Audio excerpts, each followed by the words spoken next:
Okay, Assalamualaikum dan selamat sejahtera. Saya Waziri Wazir.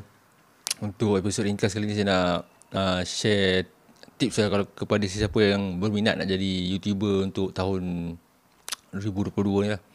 YouTuber yang saya nak masukkan ni bukannya orang yang share video orang lain, buat konten orang lain. Ini YouTuber lebih kepada konten sharing pengalaman yang bercakap macam ni. Talking headshot maksudnya. Talking headshot. Orang kata apa, kepala yang bercakap tu. So yang dia buat review, produk review ataupun yang apa ni, kita ambil video orang lain buat parodi, benda tu lain kan. Cuma untuk talking headshot ni, benda yang kita nak kongsi pengalaman ni macam tak kira lah kita ada dalam kepakaran dalam bidang apa pun. Nombor satu yang paling penting sekali yang kalau kita tengok review ataupun kita baca tips-tips daripada YouTuber lain ni, YouTube ni hanya platform je lah kan. Cuma orang gelaran content provider yang menggunakan YouTube sebagai platform ni kita panggil dia YouTuber lah. Nombor satu yang paling penting sekali adalah audio lah. Audio paling penting. Ada orang kata kamera, lighting semua penting. Memang benda tu semua penting lah. Dia alat sokongan kan. Tapi untuk menyampaikan maklumat ni, kalau video kita tu tak berapa nak bagus sangat, tapi kalau audio kita bagus, orang masih lagi boleh dengar tau. Tapi kalau audio kita huru-hara kan, macam dengar pun tak berapa nak jelas kan, dia jadi orang kata tak sedap nak dengar lah. So macam saya, antara benda pertama yang saya beli sebelum beli lighting, benda-benda lain adalah mikrofon lah. Sebab saya tahu mikrofon daripada kamera ni dia tak berapa bagus sangat. Macam ni saya guna, antara benda yang pertama saya beli ni bukan produk review, saya nak bagi tu tentang mikrofon, adalah Rode Video Micro ni. Rode Video Micro ni yang saya pakai sekarang ni. Cuma sekarang ni saya letak jarak dia dekat sebab jarak saya dengan kamera ni lebih kurang 4 kaki lebih tau. So kalau saya letak benda ni atas kamera untuk rakam saya bercakap ni, dia tak berapa nak jelas sangat. So salah satu tip untuk dapat audio yang bagus, mikrofon ni memang kena letak dekat dengan kita lah. Macam ni pun dah jauh ni. So kalau kita tak ada bajet lagi nak beli, contohlah macam mikrofon macam ni dalam harga dalam 200 lebih kan, kita boleh beli je brand-brand lain ataupun yang harga sekitar mungkin dalam RM50. RM50 ke atas lah. Bawah tu mesti dah test macam tak berapa sedap kan. Cuma pastikan mikrofon tu dekat dengan mulut kita. Macam ni saya letak dekat. Okay, ni pun dekat juga. Tapi ni pun dah kira jauh ni. Sepatutnya biasanya saya letak sini, cuma sebesar saya nak guna dua mikrofon ni kan. Dua mikrofon ni saya letak dia jarak jauh sikit lah. Sebaik-baiknya macam dekat sini lah. Walaupun biasanya kalau kita tengok orang guna mikrofon ni dekat atas kamera, dia jarak dia mungkin dalam 3 kaki macam tu lah kan. Cuma pick up dia tak apa nak bagus sangat.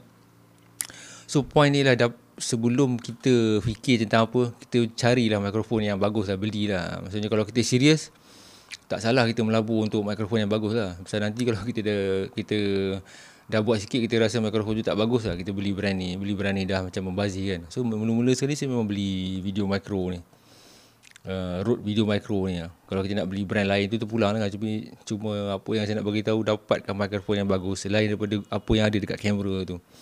Tentang kamera pula, sekarang ni tak ada masalah, kita boleh guna smartphone je, tak ada masalah pun. Smartphone ni sekarang dah cukup bagus lah kan. Macam video-video viral banjir baru-baru ni kebanyakannya guna smartphone je. Cuma kalau kita nak bercakap pada mikrofon smartphone tu, pastikan kita dekat dengan dekat dengan kamera kita, dekat dengan smartphone punya mikrofon lah.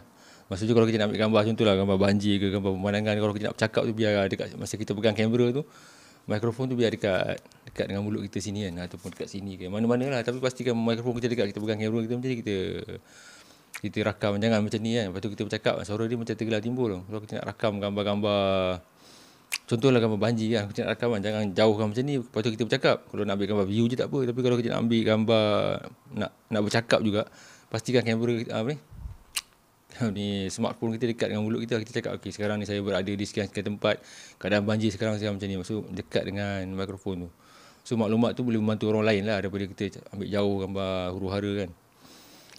So maksud dia, kalau kita serius nak buat konten di YouTube, konten yang talking headshot ni, maksudnya konten berkongsi pengalaman secara bercakap ni, yang penting audio tu penting, penyampaian audio tu penting. Memang kita kena invest untuk mikrofon yang bagus lah. Bajet lah RM50 ke atas lah. Pasal kalau yang bawah tu banyak saya baca review daripada YouTuber lain kan. Dia beli brand ni, pakai sebulan dua ataupun tak sampai setahun, tak puas hati, dia beli benda lain lagi. Lepas tu beli benda lain. Dalam setahun mungkin 2-3 mikrofon dia beli. Campur-campur dia dah boleh dapat satu mikrofon yang bagus lah. So kalau kita serius dalam tahun ni lah ataupun nak start buat konten bercakap ni, invest sikit lah untuk mikrofon lah. Kalau guna smartphone tu boleh, betul lah macam saya beritahu, kita memang kena dekat dengan mulut kita. Mikrofon tu kalau jauh dia bunyi dia tak berapa nak sedap. Pasal tu kalau kita tengok dalam TV, berita, interview kan, sekarang ramai wartawan dia tak gunakan audio recorder dah ataupun dulu video tape recorder, dia tak guna video recorder. Kebanyakan dia orang guna recorder daripada smartphone tu. Dan kita tengok gambar dalam TV lah, bukan gambar. Maksudnya masa dia interview VIP ke menteri ke apa kan, kita tengok cara dia interview macam mana. Dia dekatkan telefon tu dengan mulut VIP tu. Kadang-kadang memang dekat sini je kan kita nampak. Kebanyakannya memang macam tu. So audio dia memang kena dekat kat situ. So kalau jauh, kalau kita terpaksa jauh, itu yang kita kena ada external microphone lah. Dan sebaik-baiknya memang external microphone lah. Kita bayangkanlah microphone yang dekat smartphone, yang dekat kamera tu kecil je bandingkan dengan microphone yang besar macam ni kan. Lepas tu bila kita ada modal lagi, kita tak nak serabut macam ni nampak dalam kamera, kita boleh invest untuk shotgun pula lah. Shotgun ni biasanya kita letak out of frame lah, luar daripada frame gambar kita lah. Shotgun ni macam orang shoot movie, filem semua kan, yang pakai boom tu kan. Dia boleh pick up lagi cantik lah. So itulah dia. Maksudnya banyak lagi tip-tip untuk jadi YouTuber ni kan. Maksudnya antara peralatan yang paling-paling penting sekali memang dapatkan mikrofon yang bagus. Mikrofon yang bagus tu ada yang beribu-ribu kan. Cuma at least lebih bagus daripada apa yang ada daripada smartphone ataupun kamera kita lah. Dan kita boleh gunakan smartphone kita dulu. Macam saya mula-mula buat konten YouTube tahun lepas pun, saya guna smartphone juga, gambar-gambar video daripada smartphone tu semua kan. Lepas tu tengok macam tak berapa nak berkualiti sangat, baru saya guna SLR ni, DSLR ni. So untuk itulah, kepada siapa yang berminat nak buat konten ni, ataupun bagi saya lah, sekarang ni zaman memang orang buat konten provider tu. Kita menyediakan konten untuk orang. Bukannya kalau sebelum ni kita just jadi orang kata apa, pengguna, consumer saja kan, consume saja apa-apa saja konten yang orang bagi kan. Kita share. Apa salahnya tahun ni kita berazam ataupun kita sendiri menjadi content provider tu. Kita sendiri yang menyediakan konten. Bukannya ambil konten orang, share, kita post. Ambil konten orang, kita share, kita post kan. Recycle kan. Kita cari bahan lain, kita buat story daripada perspektif kita sendiri lah. Cerita kita sendiri, pengalaman kita sendiri. Terutama bagi kawan-kawan yang dah berumur macam saya ni kan, yang 40 ke atas ni kan. Umur 40 ke atas ni, dia ada satu, orang kata apa, ada satu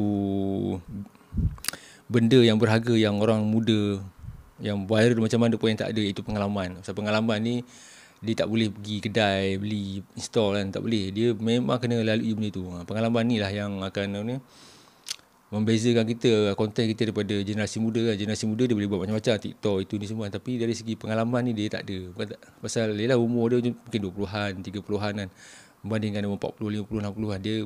Itulah dia punya konten itu, pengalaman dia tu. Dan pengalaman dia mungkin boleh membantu orang lain lah. So tu bab lain lah. Cuma bab yang saya nak beritahu sekarang, benda yang paling penting sekali kalau kita betul-betul serius nak buat talking headshot macam ni, konten yang bercakap macam ni, kongsian yang bercakap macam ni, dapatkan mikrofon yang bagus lah. Ni bukan nak promote Rode ke apa. Maksud saya, belilah brand apa pun. Tapi biasanya brand yang bagus tu sekitar RM50 ke atas lah. Yang murah tu banyak saya dengar dia orang tak puas hati, sekejap dah rosak lah benda kan. So itulah dia. Kalau ada masa nanti saya beritahu lah untuk tentang benda-benda lain lagi kan. Saya nak cakap panjang lebar lagi. Saya punya subscriber bukanlah ada beratus-ratus ribu kan. Mungkin orang tak pernah dengar, tapi itulah dia permulaan dia. Kita dah buat benda secara betul lah. Buat benda yang betul, biasakan yang betul lah. Maksudnya biasakan yang betul tu lah. Dapatkan dulu audio yang bagus, kemudian kita upgrade lah, nak beli mikrofon yang bagus lagi ke, kamera yang bagus ke, lighting yang bagus lagi ke. Sekian dulu sorry ringkas kali ni untuk kepada siapa yang berminat untuk menjadi content provider lah. Kita kata content provider, bukan lagi YouTuber. Content provider ni bukan hanya menggunakan platform YouTube, dia TikTok boleh, Facebook boleh, Instagram boleh kan. Kita sebagai penyedia konten, bukan lagi sebagai consumer konten orang lain. Sampai jumpa.